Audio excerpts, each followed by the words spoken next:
আজকে আমরা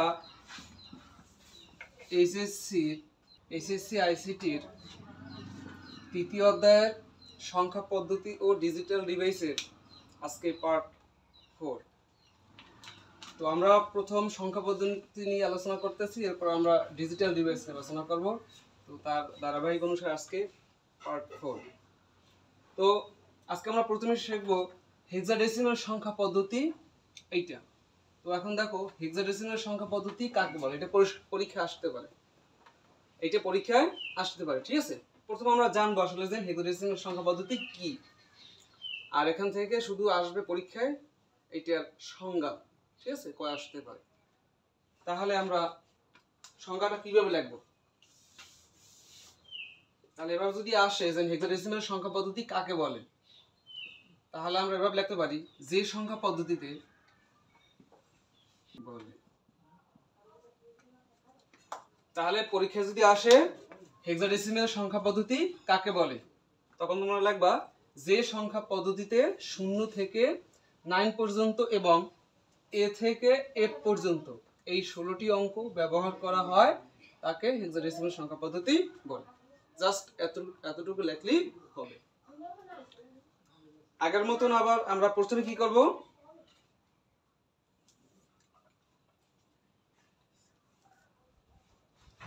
একটা ছক দিতে হবে এভাবে। তো আমরা যেহেতু হেক্সাডেসিমাল নিয়ে আলোচনা করতেছি, এখানে হবে হেক্সাডেসিমাল। এখানে দেখো হেক্সাডেসিমাল সংখ্যা পদ্ধতির মৌলিক চিহ্ন কি? হেক্সাডেসিমাল সংখ্যা পদ্ধতির মৌলিক চিহ্ন হলো 0 1 2 3 4 5 6 7 8 9। এরপর হবে a b c d e f। এখানে 0 থেকে f পর্যন্ত মোট হয় 16টা। তাহলে বৃত্তি হবে কি 16। তাহলে আমরা জানলাম কি হেক্সাডেসিমাল সংখ্যা পদ্ধতি কাকে বলে, তারপর জানলাম হেক্সাডেসিমাল সংখ্যা পদ্ধতিতে যে মৌলিক চিহ্ন কয়টা, ওই কয়টা কি কি ওইটা দেখলাম, আর তার সাথে আমরা জানলাম এর বৃত্তি কত। এগুলো আমার সামনে কাজে লাগবে। এখন আমাদের জানতে হবে এই যে তোমার হেক্সাডেসিমাল সংখ্যা পদ্ধতিগুলো, অর্থাৎ এই যে হেক্সাডেসিমাল সংখ্যা এগুলো কিভাবে গঠিত হয় এইটা আমাদের জানতে হবে। তারপর দুই একটা উদাহরণ দেখবো, বাস ক্লিয়ার। উঠানো হয়েছে? আমি উপর দিয়ে মুছে ফেলাই।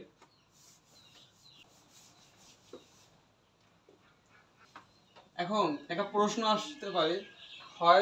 আসতে পারে যে কিভাবে হেক্সাডেসিমাল সংখ্যা গঠিত হয়, ব্যাখ্যা করো।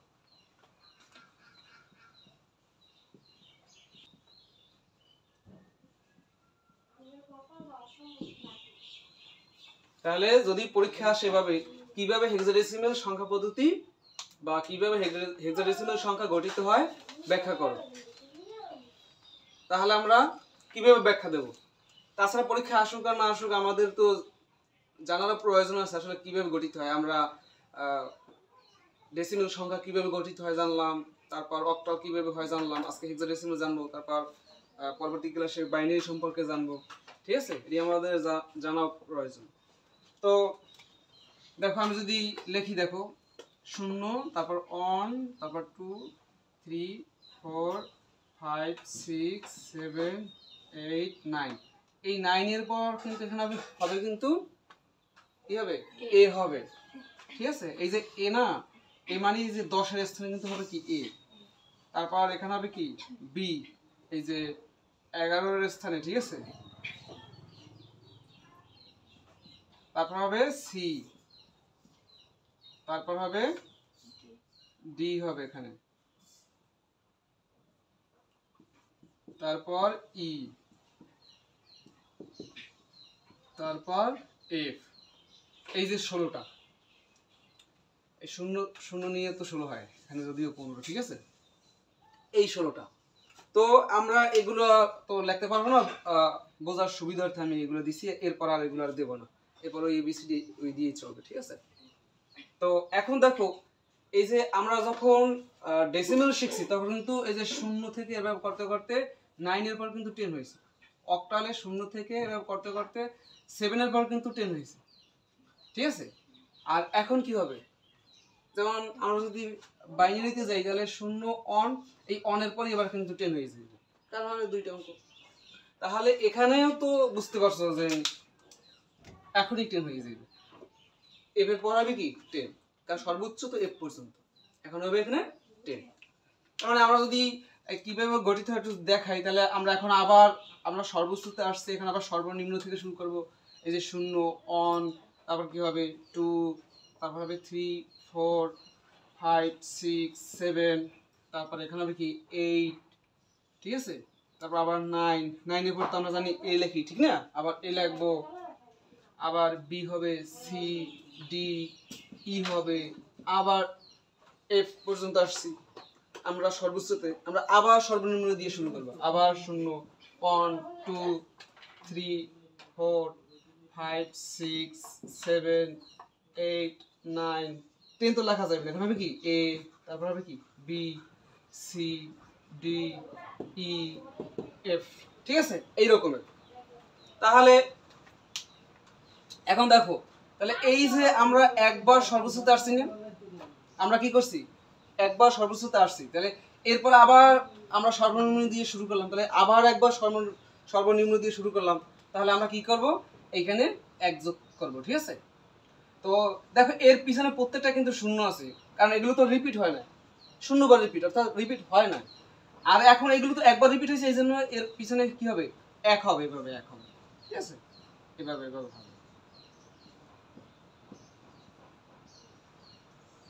আমরা এই পর্যন্ত আসছে, আসার পর এখানে আবার আমরা রিপিট করলাম না, দ্বিতীয়বার রিপিট করলাম, এই জন্য এখানে 2 হবে, অর্থাৎ আমি আবার একবার রিপিট করলাম, এই 1 আর এই 1 কত হয় 2, বা তুমি এভাবেও বলতে পারো যে 2 বার রিপিট করলাম, একবার রিপিট করে আসছি, তারপর আবার রিপিট করলাম, ঠিক আছে।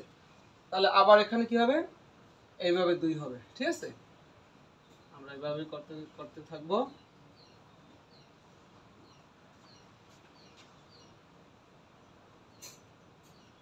এরপর আবার তো সর্বনিম্ন দিয়ে শুরু হইবে, 0 1 2 3 এভাবে, ঠিক আছে। তার মানে আমি আবার রিপিট করলাম, তার মানে এটার সাথে আবার এক যোগ হইবে, অথবা আমি যে 3 বার রিপিট করলাম এই জন্য 3, ঠিক আছে। তাহলে এখন কিভাবে এই যে হেক্সাডেসিমাল সংখ্যা পদ্ধতি গঠিত হয় তোমরা বুঝতে পারছো, ঠিক আছে। কারণ তোমাদের আগেই ডেসিমাল শেখানো হয়েছে, অক্টাল শেখানো হয়েছে, এখন তোমাদের আমি শিখাইলাম হেক্সাডেসিমাল, এখন বুঝতে পারছো। আর প্রথমে যদি হেক্সাডেসিমাল বা অক্টাল ধরতাম তাহলে কিন্তু অতটা বুঝতাম না, ঠিক আছে। তার মানে এগুলো কিভাবে গঠিত হয় আমরা বুঝতে পারলাম। এগুলো এই সংখ্যা আমরা কিভাবে লিখবো, এটা সবাই তো পজিশনাল সংখ্যা, ঠিক না। আমি যদি ধরো আমি লিখলাম যে 792, এটা কি কি সংখ্যা হইতে পারে বৃত্তি ছাড়া, আমি বৃত্তি দিয়ে এখন বলতে পারবো না, অবশ্যই এটা হচ্ছে পজিশনাল সংখ্যা পদ্ধতি। কিভাবে পজিশনাল, কারণ এর পজিশন যদি আমি মানে আউলাই দিই তাহলে কি হয়ে যায়, দেখো আগে ছিল 792, এখন কিন্তু হচ্ছে 279, এর পজিশন চেঞ্জ মানে এর মান অফ চেঞ্জ, ঠিক আছে। তাহলে এই জন্য এরা হলো কি কি সংখ্যা পদ্ধতি, পজিশনাল সংখ্যা পদ্ধতি। এগুলো আমরা গত পর্বে শিখছি, ঠিক না। তাহলে এখন এইটা কি কি সংখ্যা হইতে পারে, হ্যাঁ পজিশনাল হবে চার ভাগ, একটা হচ্ছে কি যে দশমিক সংখ্যা, আরটা হচ্ছে অক্টাল, হেক্সাডেসিমাল, বাইনারি। এটা কোনটা হবে, এটা বৃত্তি যেহেতু নাই এখন তো বলা যাবে না, তবে বলা যায় এই যে সর্বোচ্চ যে 9 কোন কোন সংখ্যায় আছে, ডেসিমেলও আছে আর হেক্সাডেসিমালও আছে, ডেসিমেল আর হেক্সাডেসিমাল এই দুটো হইতে পারে, কিন্তু কোনটা এটা সঠিকভাবে আমরা জানি না, এই জন্য আমাদের বৃত্তি প্রয়োজন। কিছুক্ষণ আগে শিখেই আসছি যে এই যে এদের বৃত্তি হচ্ছে 16। বৃত্তি কি, যে সংখ্যা পদ্ধতির আমি বৃত্তি ধরবো, মানে যে সংখ্যা পদ্ধতির আমি বৃত্তি চাবো, ঠিক আছে, ওটা যে কয়টা মৌলিক চিহ্ন আছে, অর্থাৎ যে কয়টা অঙ্ক ব্যবহার করা হয়েছে ওই চিহ্ন, ওই যে মোট যে সংখ্যাটা ওইটাই ওইটার বৃত্তি। যেমন এখানে 16টা অঙ্ক ব্যবহার করেছে, তাহলে এর বৃত্তি কত 16। তাহলে আমি যদি এখন এখানে 16 বা 16 দিয়ে দিই, তাহলে আমরা বুঝতে পারবো এটা হেক্সাডেসিমাল সংখ্যা। তাহলে আমরা বুঝতে পারবো কি হেক্সাডেসিমাল সংখ্যা,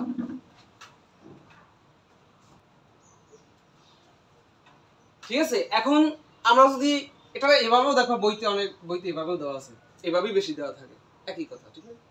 তাহলে আমরা বুঝতে পারছি আমরা যদি হেক্সাডেসিমাল সংখ্যা পদ্ধতি প্রকাশ করতে চাই তাহলে কি করতে হবে, বৃত্তি দিতে হবে, ঠিক না। এখন যদি আমি বলি যে 2 8 আমি ধরলাম 6, এখন এটা কি কি সংখ্যা পদ্ধতি হইতে পারে, এটা হেক্সাডেসিমাল হইতে পারে আর সর্বোচ্চ বাইনারি হইতে পারে, আর সরি ওই অক্টাল হইতে পারে, বাইনারি তো সম্ভবই না। তাহলে এখন কি করব আমরা, এই যে আমাদের বৃত্তি দিতে হবে, ঠিক আছে।